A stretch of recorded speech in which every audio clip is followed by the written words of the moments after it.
to Life on Earth. Welcome to Life on Earth. Welcome to Life on Earth. Welcome to Life on Earth. I've got a secret. Okay, first up, I've got to tell you this in advance. I am fully aware that I need to make the time you are spending listening to this episode of Life on Earth with Robert Nasir worth it. The next 20 minutes of your time, maybe 30 minutes, your time and attention, this is valuable stuff. I am aware of this. You could be doing something else or nothing else. You have chosen to listen, and I do not take that for granted. So let me get right to it.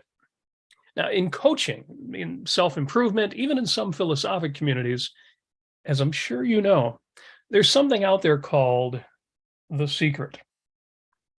So what is the secret? According to the official The Secret website, the secret is the law of attraction. Okay, so what is the law of attraction? All right, quoting from the official website, the people who would know. Under the law of attraction, the complete order of the universe is determined. This includes everything that comes into your life and everything that you experience. It does so through the magnetic power of your thoughts. I don't know, I was kind of with them up until that point. Through the law of attraction, that like attracts like.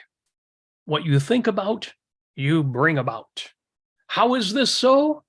Under laboratory conditions, I love that, science has confirmed that every thought is made up of energy and has its own unique frequency. When the energy and frequency of a single thought radiates out into the universe, it interacts with the material world. It has long been known that matter or physical objects are just packets of energy at the quantum level. As your thought radiates out, it attracts the energy and frequencies of thoughts, objects, and even people. It then magnetically draws those things back to you. It follows that your thoughts become things. It's the law of attraction. Unquote. I know you're thinking, when is he going to say unquote? No more, no more. So the secret is the law of attraction. Okay, that's stupid. There is so much woo, so much fuzzy thinking that one may rightly dismiss it. And I mean rightly. You should dismiss this, but not so fast. What is the real secret? Because there is a real secret. There is a real truth, a rational identification, which many people who are eager to learn, the secret, air quotes secret, these folks are eager to learn this thing. It's a very real secret, which many very successful people, including a few who believe in the, quote unquote secret, believe that they've capitalized on, and they have used this to great success. See, the real secret is worth its weight in gold and happiness and peace of mind and dollars and cents or pounds and pence or euros and whatever kind of change they use with a euro. I get baby euros. No. I guess it's cents because, metric like euro. One of the greatest lessons regarding success that I have found is in examining and understanding the concept grit. Grit, I have linked to in the show notes, facebook.com/Robert Nasir. The links for this show are amazing. Some of these links are better than the show itself. And I have linked to Angela Lee Duckworth, the famous author on grit. I've linked to her famous TED Talk. If you haven't seen it yet or haven't seen it in a while, it's time to watch it. I've also linked to the show that Amy Nasir and I did on the concept of grit. What is grit? Grit equals passion plus perseverance. That's Angela Duckworth's definition, and I think it's a good definition. Grit is passion and perseverance. But passion Passion is an emotional state, and emotions are automatic depending on our prior thinking. But, and this is crucial and arguably controversial, so think about this firsthand. Emotions are also invoked by focus, by choice. Now, right now, right at this moment, and this is true for everybody listening, this is true for you, there are thousands of value-laden, evaluation-heavy, emotionally ripe facts of reality, which you right now could choose to focus on, choose to think about. And which facts of reality, and they're all out there and they're all real, which facts of reality you choose to focus on at any given moment, which truths you think about, what you choose to give just your attention to, will determine which emotions come to the fore, which emotions you will experience. So, will you think about empowering truths like your own past successes and the inspirational successes of other people, the endless resources at your disposal, the opportunities which surround each and every one of us all day, every day? Or will you think about, say, your own insecurities or the culture war, politics? Will you think about climate change? Will you think about the last disappointment in your life? Think about what you haven't got, what you haven't done. See, sadness, anger, guilt, this success-sapping, passion-draining complacency, they're all there. They're all ready to be tapped. Just change your focus and you can bring them to the fore. And so too, there's joy and enthusiasm and optimism and excitement and pride, your best day ever, your joie de vivre, your lust for life. The passion is all there, waiting for you to call on it. The deciding factor? Well, there's more than one. Everything that happens to you is a factor, but the overriding factor, the power you've got in any given moment right now, is your decision on what to focus on. The facts that support complacency or empowerment, they're all out there. The difference that makes the difference is your choice, how you choose to think about it all and what you choose to do about it. What you choose to think and what you choose to do. This is extreme ownership. This is rational empowerment. This is consciously chosen purpose in the moment and over time. In the Holy Trinity, no, not that Holy Trinity, in the Holy Trinity of reason and purpose and self-esteem, this is purpose. This is the secret. The early 20th century poet Burton Braley wrote this on success. If you want a thing bad enough to go out and fight for it, work day and night for it, give up your time and your peace and your sleep for it, if only desire of it makes you quite mad enough never to tire of it, makes you hold all other things tawdry and cheap for it, if life seems all empty and useless without it, and all that you scheme and you dream is about it, if gladly you'll sweat for it, fret for it, plea for it, lose all your terror of God or man for it, if you'll simply go after that thing you want with all your capacity, strength and sagacity, faith, hope, and confidence, stern pertinacity, if neither cold poverty, famished and gaunt, nor sickness nor pain of body or brain can turn you away from the thing that you want, if dogged and grim you besiege and beset it, you'll get it. Burton Braley. This is passion and perseverance. This is grit. You know, in 1987, the band 1987, the band Night Ranger had a minor hit with the song "The Secret of My Success."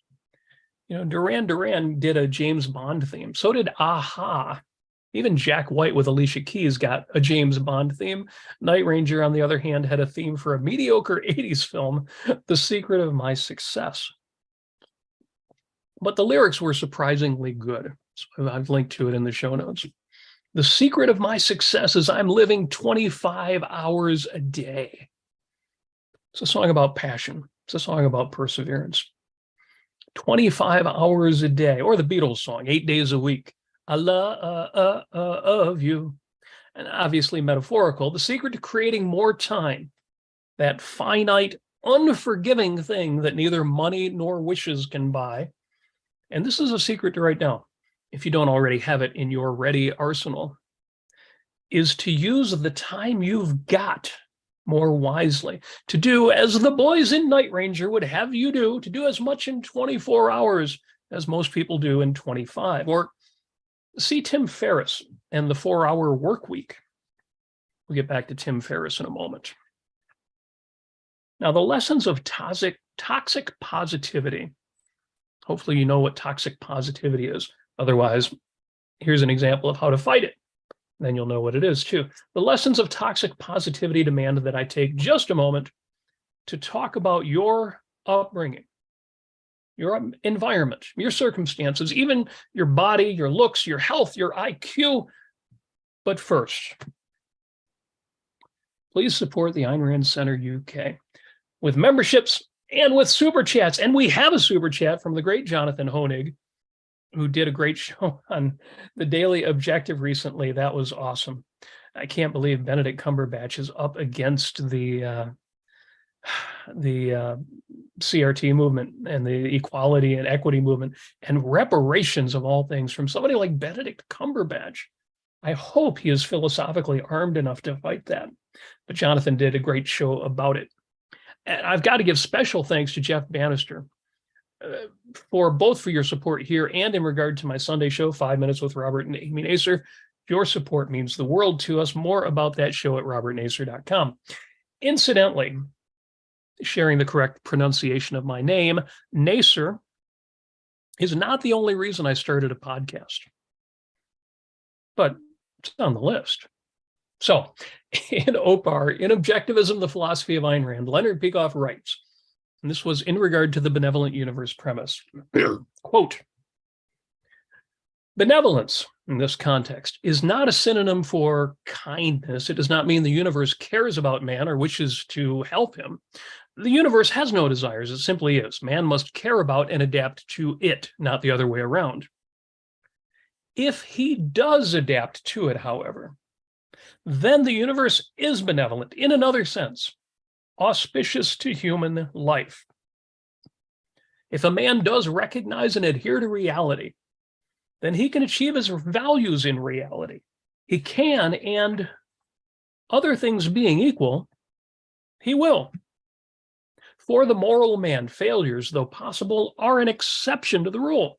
The rule is success, the state of consciousness to be fought for and expected is happiness. Now note that Dr. Peikoff writes, other things being equal. But other things are not always equal, and sometimes they are substantially unequal. So please don't take anything that I am saying about success and the secret, including the secret to success, as discounting the impact of your upbringing or your environment or your circumstances, even your body, your looks, your health, your IQ, all things that have come up recently in conversation. Some of us do have it harder than others. And I think it's important to honor that fact in reality. Now, that being said, shout out to Kathleen, who it says has been a member for 6 months and says the possibilities. Oh, are we going to talk about the possibilities? So thank you for mentioning that. That being said, what we care about today is what we can do with what we have got. Now, in Philosophy Who Needs It, Ayn Rand makes mention of the old computer programmer's expression, GIGO or GIGO. I call it gold in, gold out. And it is more broadly and profoundly true than I realized back when I was studying computer programming, assembly language, COBOL, Pascal, all the hip languages way back in college. Some prefer the original expression, garbage in, garbage out. Well, to each their own. If the shoe fits, all that. I say gold in, gold out. We all know you are what you eat. Eat junk food daily and indiscriminately, and you will look and feel like junk. Eat quality foods, deliberately chosen and consciously consumed, and food becomes pleasure and enrichment, an asset and an ally. Spiritually, too, you are what you consume. The art and film and music you consume shapes and reinforces your own sense of life, your sense of what kind of world this is, and your place in it. What's possible, what really matters. View and watch and listen to works which affirm your own worst view of the world and what is possible to you within this kind of world. And those aspects of your spirit will be reinforced. Take in art and movies and music which reminds you of the best of what the world has to offer and the best of your own potential, what's open to you, what you can have and be. And that's what you will experience in your spirit, in your sense of life, your view of the world. Psychologically, you are what you engage with, your surroundings, the living spaces you choose, the job you take, the work that you do, the relationships you form, how you spend your time with your people, and the news that you focus on, the activism in which you engage, the rationality or irrationality that you experience within your chosen spheres of activity. This all strengthens or weakens your psychological health. The secret is that in any given moment and across the span of your lifetime, you choose your purposes, what you will focus on, what you will think about, and what you will then take action on. And consequently, you choose your state of mind, your view of the world, and ultimately your outcomes, your success, your happiness. The law of attraction is bunk. But the kernel of truth, which makes the notion so compelling, not just to fools, but to many very intelligent and very successful people, the kernel of truth is that you do have free will. You choose. And the manner in which you exercise your will is the deciding factor. More so the deciding factor than your upbringing or your environment or your circumstances, even your body, your looks, your health, your IQ. Purpose, your intentions, that is the real secret. Your free will, your choice in any given moment to think or not, and to think about this versus that, to identify what's real and what's right, and to take action, to do what you want to do, what you really want. That is the means of achieving your purposes. And a unifying central purpose provides a context, a framework, an identity in which to make all of your choices and take all of your actions. Now, for more on what that looks like in reality, I spoke to James earlier, and I recommended, and I still recommend, everything that Jean Maroney has done on purpose, including her recent interview with Harry Binswanger on HBTV on this channel. But also, and for a bit of fun, I recommend a particularly good episode of the Tim Ferriss Show. Goes back a ways now, but the link is in my show notes, with guest Kevin Hart, yes, the comedian, the actor, on the unstoppable combination of positivity and relentless improvement. Ferriss and Hart discuss Hart's audiobook, The Decision, overcoming today's BS for tomorrow's success. Spoiler alert, in my own words, the decision, what Kevin Hart calls the decision, this is free will. This is the decision to focus. The decision is your choice in any given moment, whether to focus, what to focus on, and what to do about it. Great show. You should give that a listen. There's another woo notion, which I believe is simultaneously a true and important identification. Too many of us spend a lifetime looking for heaven or paradise or nirvana, never realizing that if we would stop and look around, we'd realize we're already there. Okay, taken literally, yeah, that's kind of woo. But yes, you can imagine, say, this world, but with no taxes and no annoying neighbors and no irrational coworkers and no threats and no evils and no irrationality and none of your own faults or shortcomings or failings, if you have any. But 90% of what you want from such a world, an ideal world, an objectivist world, paradise, most of what you want from such a world, you already have. No, you might not live on a beach and you might have to spend a lot of time doing things you don't want to do. But the opportunity to create and produce, to reach out and engage, to make friends and celebrate love, to play and fight and wrestle and win and lose and play again, and the opportunity to dance and sing. 90%, maybe 97% of everything we want, we already have. Huge shout out, super chat from Kathleen, in with £5 and says, yep, you just got to go for it. Dust yourself off and keep getting up and on with it. Wherever you are in life, you'll keep getting better, stronger. Love that, Kathleen. That is exactly right. Now, what about that remaining 10%, that 3%, the things that we think makes this a terrible life or a terrible world? Okay. Let's fix that. Let's work on that.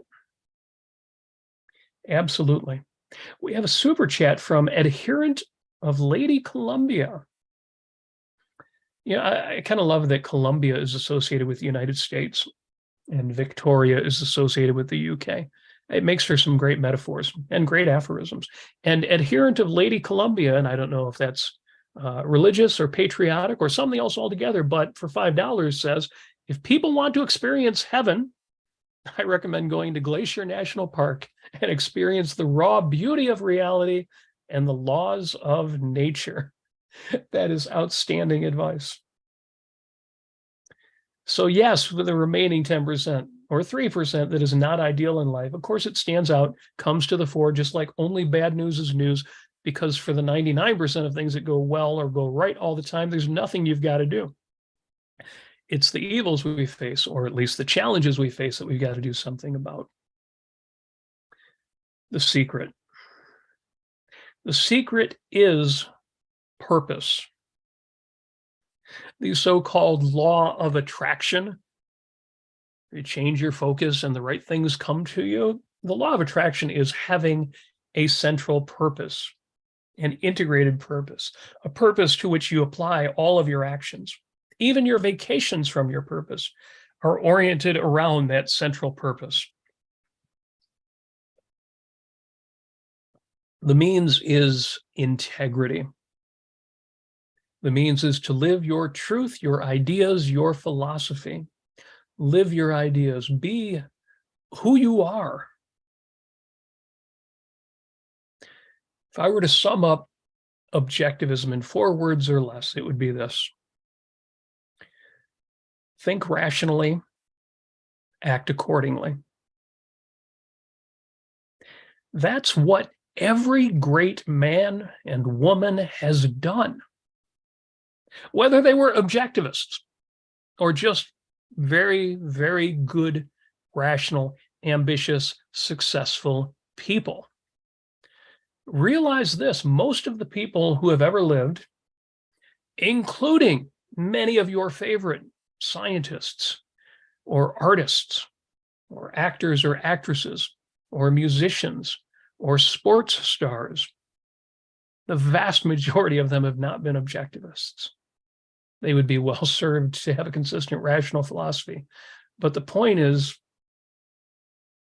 they think rationally and act accordingly, at least to the extent it takes to achieve greatness. That's what every great man and woman has done, whether they were objectivists or just very good, rational, ambitious, successful people, and even some scoundrels who nonetheless focused on their purpose and took focused, purposeful, concentrated, devoted action. Purpose is the secret. Purpose. And we deserve no less. You deserve no less. That's the secret. The secret to a big, bold, effective, successful, passionate, happy life on earth.